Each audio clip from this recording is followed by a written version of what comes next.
Salam kakak-kakak semua, jumpa lagi dalam program persiapan guru sekolah minggu, program kerjasama YKB GKI TV dengan Bina Warga. Dalam program ini kita akan bersama-sama melakukan persiapan pelayanan yang Tuhan percayakan untuk kita melayani adik-adik. Kita akan gali firman Tuhan, kita juga akan bersama-sama menemukan ide penyampaian cerita di tiap kelas. Saat ini kita akan bersama-sama menggali firman Tuhan dari Kisah Para Rasul 5 ayat ke-17 sampai dengan 25. Kisah tentang para rasul yang dibebaskan dari penjara, dan kita mau memperkenalkan adik-adik tentang Tuhan yang menolong. Mengawalinya, mari kita berdoa. Kami sungguh bersyukur karena Tuhan boleh berikan kesempatan untuk kami bersama-sama melakukan persiapan pelayanan. Ya Tuhan, tuntunlah agar setiap kami boleh dalam tuntunan Roh Kudus menemukan apa yang dipesankan dalam firman Tuhan dan ide-ide yang bisa kami gunakan di tiap kelas. Kami siap, Roh Kudus tuntunlah kami, dalam Yesus kami berdoa. Amin. Pertama kita akan bersama membahas bagian firman Tuhan. Kakak Pendeta Santi akan menolong kita untuk menggali Kisah Para Rasul 5 ayat 17 sampai dengan 25. Kak Santi, silakan. Terima kasih Kak Pendeta Hendra. Mari kakak-kakak kita siapkan Alkitab kita dari Kisah Para Rasul pasal 5 ayat 17 sampai 25. Saya akan baca untuk kita semua, diberi judul Rasul-Rasul dilepaskan dari penjara. Lalu mulailah imam besar dan pengikut-pengikutnya, yaitu orang-orang dari aliran Saduki, bertindak sebab mereka sangat iri hati. Mereka menangkap rasul-rasul itu lalu menjebloskan mereka ke dalam penjara umum. Namun, pada malam hari seorang malaikat Tuhan membuka pintu-pintu penjara itu dan membawa mereka keluar. Katanya, "Pergilah, berdirilah di bait Allah dan beritakanlah seluruh firman tentang hidup baru ini kepada orang banyak." Setelah mendengar pesan itu, menjelang pagi masuklah mereka ke dalam bait Allah lalu mulai mengajar di situ. Sementara itu, imam besar dan pengikut-pengikutnya menyuruh mahkamah agama berkumpul, yaitu seluruh majelis tua-tua bangsa Israel, dan mereka menyuruh mengambil rasul-rasul itu dari penjara. Namun ketika pejabat-pejabat itu datang ke penjara, mereka tidak menemukan rasul-rasul itu di situ. Lalu mereka kembali dan memberitahukan, katanya, "Kami mendapati penjara terkunci rapat-rapat dan semua pengawal ada di tempatnya di depan pintu. Tetapi setelah kami membukanya, tidak seorang pun kami temukan di dalamnya." Ketika kepala pengawal bait Allah dan imam-imam kepala mendengar laporan itu, mereka bingung tentang rasul-rasul itu dan bertanya-tanya apa yang akan terjadi. Namun datanglah seseorang mendapatkan mereka dengan kabar, "Lihat, orang-orang yang telah kamu jebloskan ke dalam penjara ada di dalam bait Allah dan mereka mengajar orang banyak." Iya, kakak-kakak yang dikasih Tuhan, kira-kira apa ya yang menjadi alasan para rasul yang tadi kita baca, Kisah Para Rasul pasal 5 ayat 17 sampai 25 itu dipenjarakan? Apa sih yang dianggap sebagai kesalahan yang sudah mereka lakukan? Jadi ada beberapa dasar penolakan para pemimpin mahkamah agama kepada kekristenan pada kala itu. Satu, ajaran yang disampaikan oleh Yesus Kristus dianggap menyimpang, ya, dianggap menyimpang dan berlawanan kepada ajaran firman Tuhan, khususnya kitab Taurat. Sebab Yesus beberapa kali dianggap melanggar hari Sabat dengan menyembuhkan orang sakit. Nah, kedua, orang-orang Kristen yang mempercayai Yesus sebagai Mesias dianggap ini kesalahan, kesesatan, sebab Yesus tidak mampu mengalahkan dan menyingkirkan penjajah Romawi. Sebaliknya, Yesus malah mengajarkan kasih dan pengampunan kepada para musuh. Inti dan ajaran iman Kristen yang mempercayai Yesus adalah Sang Firman yang menjadi manusia. Itu juga dianggap sebagai suatu kesesatan. Nah, selanjutnya peristiwa penyalipan Yesus bagi umat Israel adalah suatu batu sandungan, sebab dalam kitab Taurat menyatakan terkutuklah setiap orang yang tergantung pada kayu salib. Kemudian para pemimpin agama iri hati, ya. Sebab tentu saja mereka melihat popularitas Yesus begitu besar sehingga begitu banyak orang Israel mengikuti dia. Karisma dan otoritas Yesus begitu besar kepada orang banyak, menyebabkan para pemimpin agama kehilangan respek dan dukungan. Itu beberapa hal ya yang menjadi penyebab mengapa para rasul yang adalah murid-murid Yesus ini bukan saja ditolak, tetapi juga dianggap melakukan kesalahan dan pantas untuk dipenjarakan. Di Kisah Rasul 5 ayat 18. Mereka menangkap rasul-rasul itu, lalu memasukkan mereka ke dalam penjara kota. Mereka menganggap ajaran iman Kristen sebagai bidah yang berbahaya. Ya, mereka menangkap rasul-rasul itu lalu menjebloskan mereka ke dalam penjara umum karena dianggap mereka menyebarkan ajaran yang sesat. Nah, kekhawatiran para imam itu bertambah kuat saat mereka menyaksikan para murid Yesus yang berlatar belakang orang-orang yang sederhana ini memiliki kuasa, ya, memiliki kuasa ilahi. Kesaksian sidang Sanhedrin terhadap para murid Yesus menyatakan ketika sidang itu melihat keberanian Petrus dan Yohanes dan mengetahui bahwa keduanya orang biasa yang tidak terpelajar, heran mereka dan mereka mengenal keduanya ternyata sebagai pengikut Yesus. Itu kita lihat bisa kita baca di Kisah Rasul 4 ayat 13. Lalu di kitab Kisah Para Rasul 3 ayat 12 mencatat pernyataan Rasul Petrus, "Hai orang Israel, mengapa kamu heran tentang kejadian itu dan mengapa kamu menatap kami seolah-olah kami membuat orang ini berjalan karena kuasa atau kesalehan kami sendiri." Ya, jadi memang dalam kuasa nama Yesus, Rasul Petrus dapat memulihkan kembali juga kaki orang lumpuh. Nah, para pemimpin agama ini merasa heran akan kuasa yang dimiliki para murid Yesus dan sekaligus mereka menjadi cemas, ya.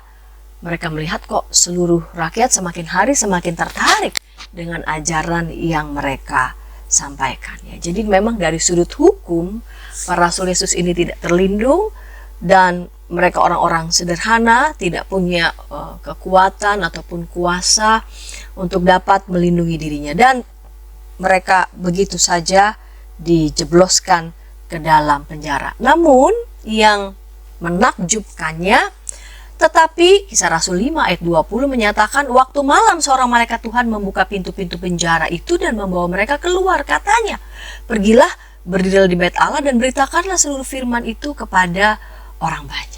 Melalui bacaan ini, gereja perdana mempersaksikan bahwa apa yang dianggap tidak mungkin bagi manusia di hadapan Allah bukan sesuatu yang tidak mungkin, bukan sesuatu yang mustahil.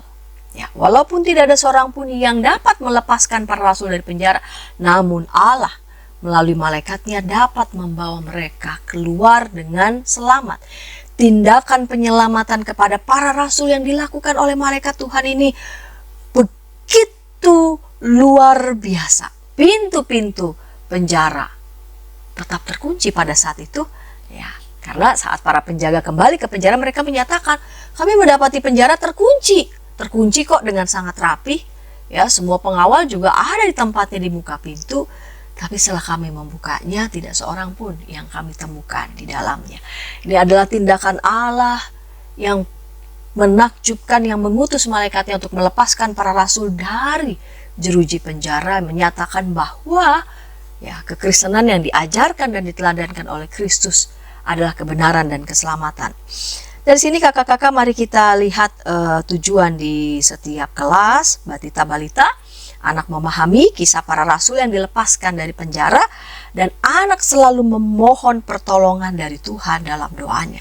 Di kelas kecil, anak mengetahui bahwa Tuhan menolong para rasul, anak senantiasa memohon pertolongan Tuhan.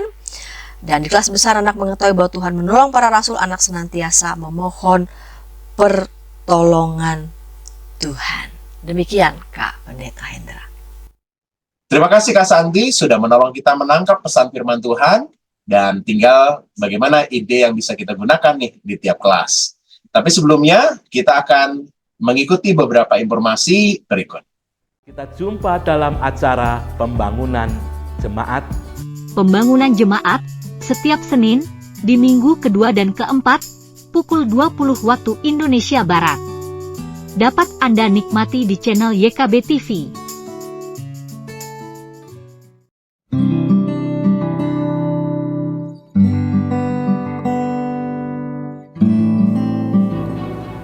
Hi folks, this is Daily Spirit for Youth, a daily devotional that helps you grow closer to God and apply His Word to your life. Daily Spirit for Youth dapat Anda saksikan hari Senin sampai Sabtu pukul 4.30 waktu Indonesia Barat di channel YKB TV.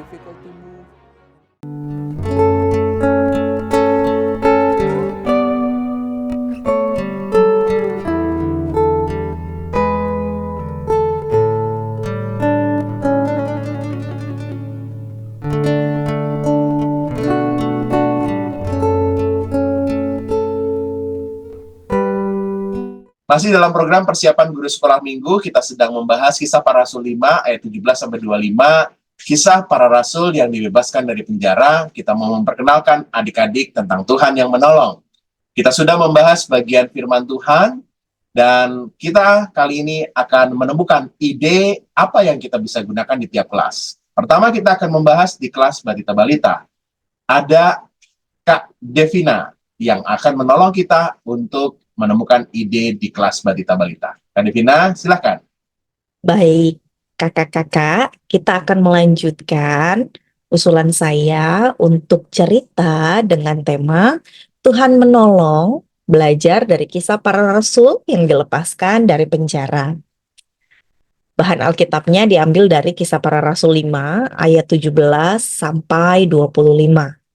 Nah, tujuan untuk kelas Batita dan Balita adalah supaya anak paham tentang kisah para rasul yang dilepaskan dari penjara.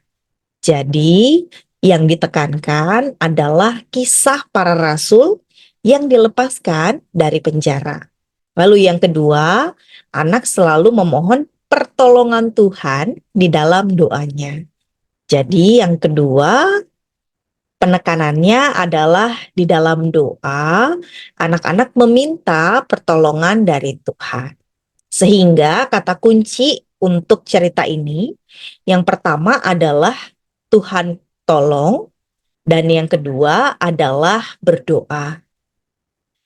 Untuk pembukaannya, yang pertama kita minta anak-anak untuk katakan, Tuhan Yesus baik, Tuhan Yesus sudah bangkit, Tuhan Yesus baik, dan Tuhan Yesus sudah bangkit kepada papa mama, kepada teman-teman yang ada di ruang kelas sekolah minggu, mungkin om tantenya atau mbaknya yang bersama-sama dengan anak-anak sekolah minggu kita.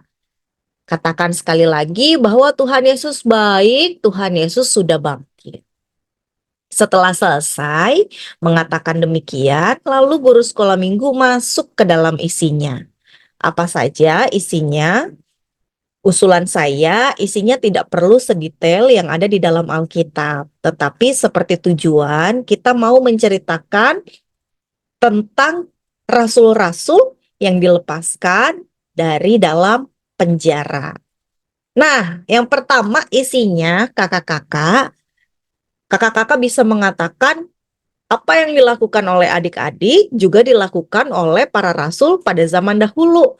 Mereka berani menyampaikan berita tentang Tuhan Yesus, bahwa Tuhan Yesus sudah bangkit dan Tuhan Yesus baik. Kemudian dilanjutkan, ternyata ada yang tidak suka dengan apa yang dilakukan oleh para rasul. Lalu mereka memasukkan ke dalam penjara. Bam! Para rasul dimasukkan ke dalam penjara. Namun, pada malam hari, pada saat orang-orang sedang tidur, mungkin kakak-kakak bisa tunjukkan bagaimana orang ngorok begitu ya. Pada saat sedang tidur, ada mukjizat yang terjadi.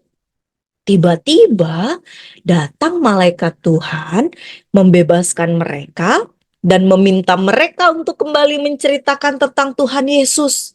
Wah, kemudian Mereka kembali bercerita tentang Tuhan Yesus kepada banyak orang. Luar biasa para rasul. Tapi yang lebih luar biasa lagi adalah Tuhan Yesus. Tuhan Yesus hebat. Tuhan Yesus bisa memberikan malaikat untuk membebaskan para rasul supaya mereka menceritakan berita tentang firman Tuhan. Wah, katakan sekali lagi, Tuhan Yesus hebat. Setelah itu, kakak-kakak bisa lanjutkan ke dalam aplikasinya. Aplikasinya yang pertama, penekanannya adalah agar anak-anak percaya kepada Tuhan Yesus. Karena Tuhan Yesus hebat, maka anak-anak atau adik-adik percaya kepada Tuhan Yesus.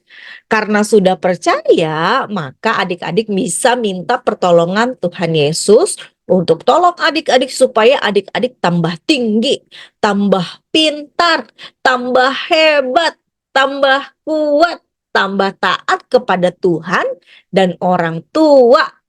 Dan adik-adik bisa menceritakan tentang Tuhan Yesus kepada siapapun bahwa Tuhan Yesus is the best. Bisa juga kakak-kakak mengulang kembali apa yang dilakukan di pembukaan, meminta adik-adik untuk mengatakan kepada orang-orang yang ada di sekitarnya di dalam ruang kelas sekolah minggu bahwa Tuhan Yesus baik, Tuhan Yesus sudah bangkit. Nah, demikian kakak-kakak usulan dari saya. Terima kasih, Tuhan berkati.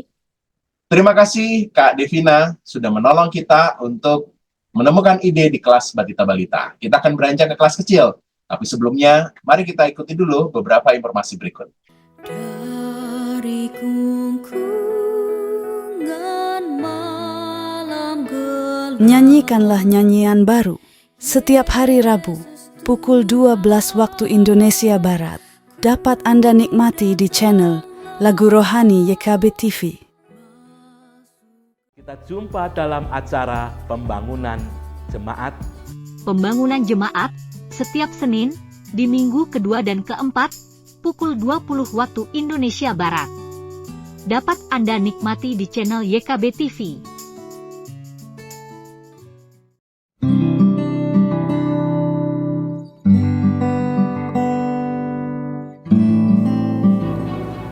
Hi folks, this is Daily Spirit for Youth, a daily devotional that helps you grow closer to God and apply His Word to your life. Daily Spirit for Youth dapat Anda saksikan hari Senin sampai Sabtu pukul 4.30 waktu Indonesia Barat di channel YKB TV. Masih dalam program persiapan guru sekolah minggu, program kerjasama YKB GKI TV dengan Bina Warga, kita sedang membahas kisah para rasul yang dibebaskan dari penjara menurut Kisah Para Rasul 5 ayatnya yang ke-17 sampai 25. Kita mau memperkenalkan adik-adik tentang Tuhan yang menolong.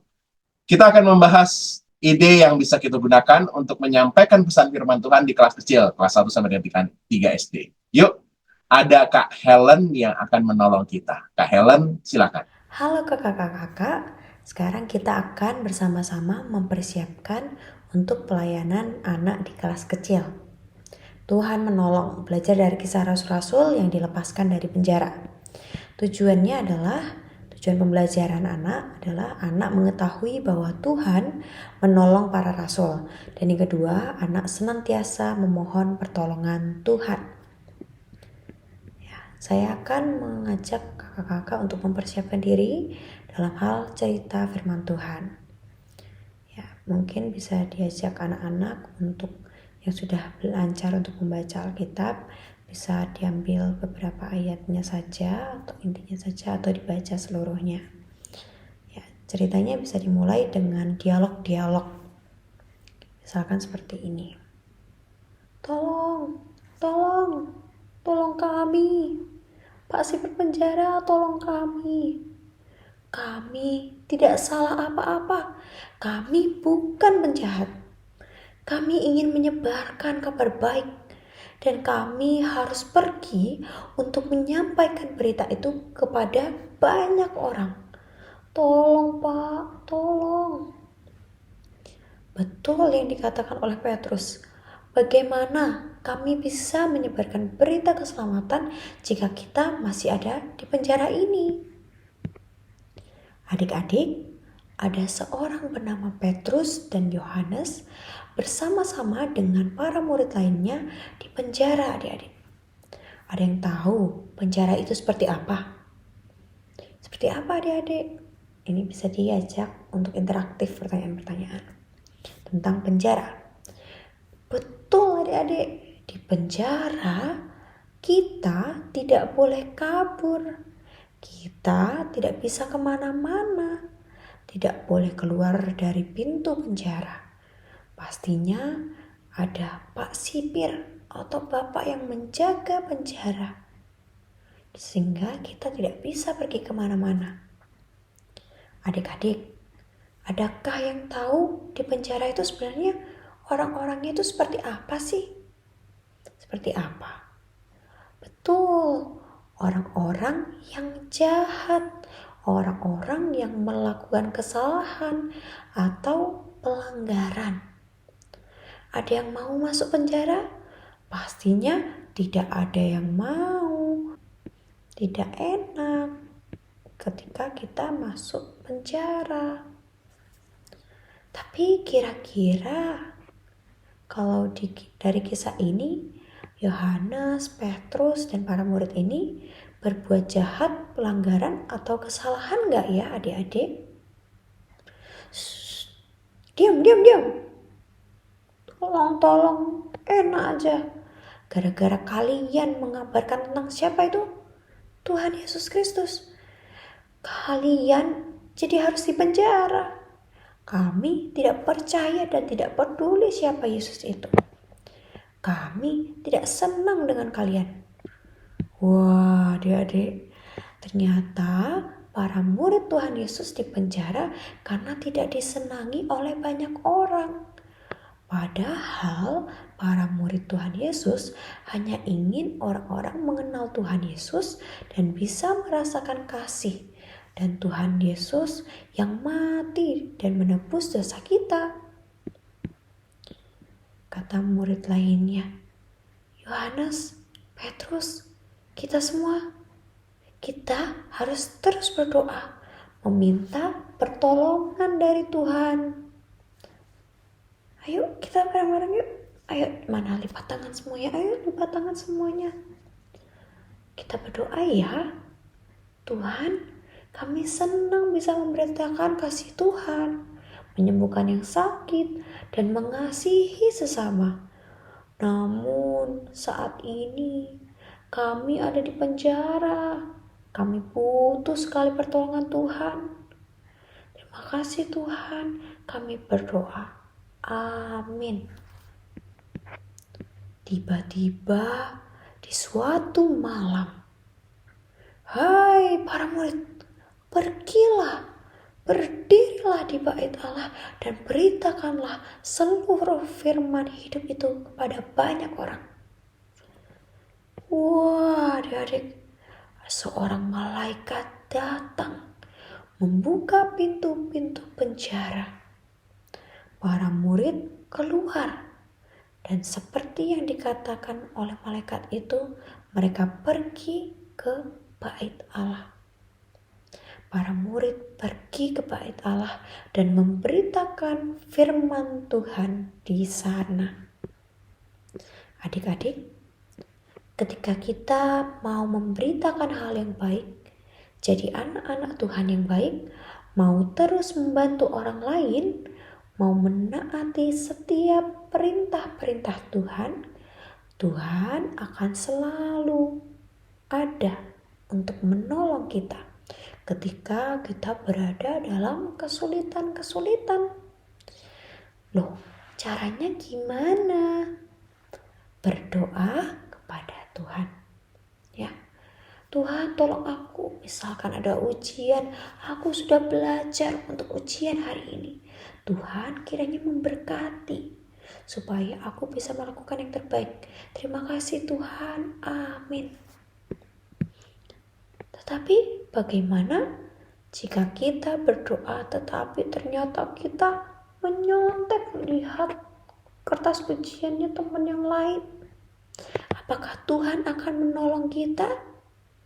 Enggak ya adik-adik. Ketika kita tidak belajar sebelum ujian, Tuhan akan menolong kita? Tidak. Tuhan menolong kita sehingga kita bisa menjadi anak-anak yang mengajarkan kebaikan, yang bisa memberikan kasih kepada sesama, yang mengasihi dan menyayangi semuanya. Kepada siapa aja? Kepada teman-teman, kepada adik atau kakak, mama, papa, bu guru, kakak sekolah minggu, dan semua orang yang kita temui di dalam kehidupan kita sehari-hari. Wah, luar biasa ya, kalau hidup kita selalu Tuhan tolong. Adik-adik mau jadi seperti para murid Tuhan Yesus yang baik? Mau? Oke, mari kita berdoa. Kemudian kakak-kakak bisa dilanjutkan untuk aktivitas ya, atau memimpin doa terlebih dahulu, atau bisa langsung untuk ayat hafalan dari Mazmur 121 ayat 12. Pertolonganku ialah dari Tuhan yang menjadikan langit dan bumi. Dan kemudian lalu bisa ditutup dalam doa setelah firman. Dan lanjutannya untuk aktivitas, di aktivitas kali ini bisa membuat seperti display. Kakak-kakak bisa menggunakan yang bagian biru itu dengan kertas buffalo atau kertas karton yang berwarna, atau memakai kertas yang ada sesuai dengan konteks kakak-kakak masing-masing. Kemudian dibikin lubang persegi panjang seperti yang ada di layar. Kemudian di tengah-tengahnya bisa ditempel dengan foto murid-murid Tuhan Yesus yang sedang sedih gitu atau khawatir. Dan di situ anak-anak bisa tempel foto itu di situ, gambar itu di situ. Lalu bagian merah-merah itu nanti bisa dilipat. Nanti akan menjadi seperti yang ada di sini. Jadi mereka bisa dibuka ketika malaikat bantu mereka keluar, dan kemudian ditutup. Supaya anak-anak bisa mengingat bahwa Tuhan telah menolong para murid untuk keluar dari penjara untuk memberitakan firman Tuhan. Demikian kakak-kakak untuk persiapan kita untuk kelas kecil. Kiranya Tuhan juga menolong kakak-kakak untuk mempersiapkan hati, pikiran, dan juga pelayanan Bapak Ibu kakak-kakak sekalian. Terima kasih, Tuhan Yesus memberkati. Terima kasih Kak Helen untuk ide-ide yang menarik di kelas kecil. Kita akan beranjak ke kelas besar, tapi sebelumnya mari kita ikuti dulu beberapa informasi berikut. Dari gungkungan malam gelap, Nyanyikanlah nyanyian baru setiap hari Rabu pukul 12 waktu Indonesia Barat. Dapat Anda nikmati di channel Lagu Rohani YKB TV. Kita jumpa dalam acara pembangunan jemaat. Pembangunan jemaat setiap Senin di minggu kedua dan keempat pukul 20 waktu Indonesia Barat. Dapat Anda nikmati di channel YKB TV.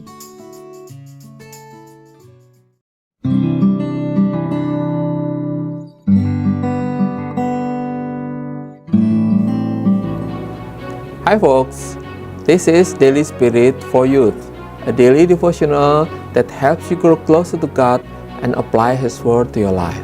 Daily Spirit for Youth dapat Anda saksikan hari Senin sampai Sabtu pukul 4.30 waktu Indonesia Barat di channel YKB TV. Masih dalam program persiapan guru sekolah minggu, program kerjasama YKB GKTV dengan Bina Warga, kita sedang membahas Kisah Para Rasul 5 ayat 17-25, kisah para rasul yang dibebaskan dari penjara, dan kita mau memperkenalkan adik-adik tentang Tuhan yang menolong. Kali ini kita akan membahas ide penyampaian cerita di kelas besar, kelas 4 sampai dengan 6 SD. Ada Kak Daniel nih, seru nih pasti nih. Silakan Kak Daniel. Halo kakak-kakak guru sekolah minggu, pelayan anak dimanapun kita berada. Nama saya Daniel Kurniawan dan saya dari GKI Basisaran Magelang. Ingin menyampaikan, mengajak kita mempersiapkan untuk pelayanan kita bercerita. Ya, ini saya membagikan ide yang sudah saya persiapkan tentang bagaimana mendampingi dan bercerita, ya, mendampingi anak-anak ketika bercerita. Temanya sekali lagi adalah Tuhan menolong dari Kisah Rasul 5 ayat 17-25. Tujuannya anak-anak mengetahui bahwa Tuhan menolong para rasul dan juga anak-anak sendiri senantiasa memohon pertolongan Tuhan. Nah, ini ide yang sudah saya persiapkan. Kita akan bermain dengan emoji. Saya pikir kita bisa melibatkan sesuatu yang anak-anak sendiri itu sudah familiar, sudah sehari-hari terbiasa begitu ya. Jadi kalau mereka pakai WhatsApp, kalau mereka internetan mungkin sering menemui ini dan memakai ini ketika berkomunikasi. Nah, saya juga berharap penyampaian cerita ini tidak monoton, tidak satu arah, tapi bisa melibatkan anak-anak dengan kartu-kartu emoji ini. Nanti anak-anak boleh bereaksi, memberikan respon, membagikan opini maupun cerita ya. Saya sudah siapkan kartu emoji tadi. Kalau terbiasa dengan Canva, silahkan pakai Canva. Mungkin minta tolong teman kalau tidak bisa, kalau belum terbiasa dengan Canva, minta tolong yang sudah biasa desain dengan Canva. Atau kalau mau langsung cetak juga ada yang PDF ya. Dua-duanya ukuran A4. Silahkan nanti dimanfaatkan. Nah, di pembukaan kita bisa tanya seperti ini. Ini usulan saya, tapi kalau mau dikembangkan juga boleh disesuaikan, silahkan ya. Jadi yang pertama, kapan terakhir kali kamu menolong teman kamu? Jadi anak-anak yang menolong teman ya. Bagaimana perasaan kamu ketika mereka menolong teman? Berhasil ataupun tidak berhasil, bagaimana perasaannya? Nah, menjawabnya pertama dengan satu emoji. Jadi mereka suruh pilih satu emoji, kemudian ditunjukkan. Dan mereka boleh cerita ya, digali lebih lagi boleh ya. Nah, yang menarik dari emoji itu kan kadang satu emoji tapi bisa multi tafsir ya, jadi pemaknaannya berbeda. Tidak apa-apa kita menghargai jawaban anak, tapi kakak-kakak juga boleh mendampingi dan mengarahkan atau juga tetap membimbing ya, kalau memang perlu dilakukan ketika mendengar respon anak-anak. Yang kedua, bagaimana perasaan kamu ketika kamu minta tolong dan teman kamu juga menolong, menanggapi permohonan permintaan bantuan itu. Bagaimana juga ketika teman kamu tidak bisa membantu? Sekali lagi, biarkan mereka pilih emoji, menunjukkan emojinya, kemudian menyampaikan cerita lebih lanjut. Oh ya, kalau misalnya itu tadi anak-anak jumlahnya tidak banyak, boleh satu anak dapat 8 set, itu pun 8 boleh disesuaikan, tidak harus 8 ya. Kalau mau ditambah silakan, mau dikurangi silakan. Kalaupun anaknya banyak, boleh pakai yang ukuran besar, kemudian anak boleh ambil dari kumpulan emoji yang ada. Jadi sesuaikan dengan kondisi konteks di kelas. Kemudian ketika bercerita, kita boleh satu persatu ayat dibacakan bersama atau undang anak-anak membaca. Kemudian tanyakan ini ya, sekali lagi ini pertanyaan panduan, tidak kaku, silahkan boleh disesuaikan atau kalau kakak-kakak punya ide yang lebih baik juga silahkan dipakai ya. Misalnya seperti ini, ada 17 setelah dibaca, kita tanya, coba pilih emoji yang mewakili perasaan iri hati para imam besar dan kelompok Saduki. Nah, mereka ambil emojinya, tunjukkan, kemudian tanya lebih lanjut, itu emoji apa ya? Dia boleh juga menggali tentang bagian ini. Mengapa mereka sampai merasa iri hati gitu. Jadi sekali lagi anak-anak boleh berinteraksi dengan menjawab, merespon. Contoh lain ayat 18 seperti ini.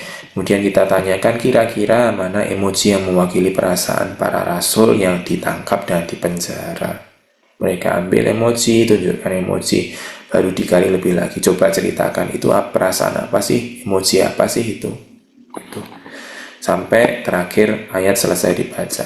Ada beberapa bagian yang dua ayat saya gabung jadi satu. Sekali lagi pertanyaannya, pemancingnya tidak saklek, silahkan kakak-kakak boleh sesuaikan, ganti, ubah ya. Kemudian untuk penutup, kita bisa bertanya secara umum seperti ini. Setelah membaca dan mendiskusikan cerita ini tentang bagaimana Tuhan menolong para rasul, coba pilih salah satu emoji yang menceritakan perasaanmu ya. Setelah tahu ceritanya, setelah paham ceritanya, nah perasaan anak-anak gimana sih tahu bahwa Tuhan menolong? Sekali lagi pakai emoji, kemudian digali, diajak anak boleh cerita lebih lanjut lagi ya. Kalau masih ada waktu atau ini sekalian dipakai, saya sudah siapkan juga ini desain sederhana kartu doa. Kita minta anak-anak untuk boleh menuliskan doa bahwa mereka mau belajar untuk percaya dan yakin Tuhan menolong. Apapun kondisinya, situasinya, Tuhan jadi orang pertama, Tuhan jadi alamat pertama yang dituju anak-anak, yang langsung berdoa minta tolong menyerahkan diri sama Tuhan. Nah, doanya seperti apa kita nanti boleh pandu anak-anak menuliskan doa mereka. Mau dihias lebih lagi juga boleh, desainnya mau disesuaikan juga silahkan, bisa akses di Canva maupun PDF-nya. Ini ada di halaman terakhir. Jadi seperti itu kakak-kakak untuk ide yang bisa semoga bermanfaat dan bisa diterapkan di kelas. Boleh berinteraksi bersama dengan anak-anak juga ketika bercerita, ketika memahami kisah tentang bagaimana Tuhan menolong para rasul. Terima kasih, Tuhan memberkati. Terima kasih Kak Daniel untuk ide yang menarik di kelas besar. Seluruh kelas sudah kita bahas, bagian firman Tuhan kita sudah sama-sama juga bahas. Demikianlah kakak-kakak semua yang kita bisa dapatkan, dan silakan kelola dan sesuaikan dengan konteks kakak-kakak masing-masing, dan terlebih daripada itu kakak-kakak sendiri harus bertumbuh dalam firman Tuhan. Yuk kita tutup bagian ini, kita berdoa. Kami sungguh bersyukur ada kesempatan kami mempersiapkan diri. Terima kasih untuk firman Tuhan yang menyapa kami, dan terima kasih untuk ide-ide yang kami boleh temukan dalam episode kali ini untuk kami menyampaikan cerita firman Tuhan. Tuhan berkatilah kakak-kakak, Kak Divina, Kak Helen, Kak Daniel, Pendeta Santi. Tuhan berkatilah mereka semua.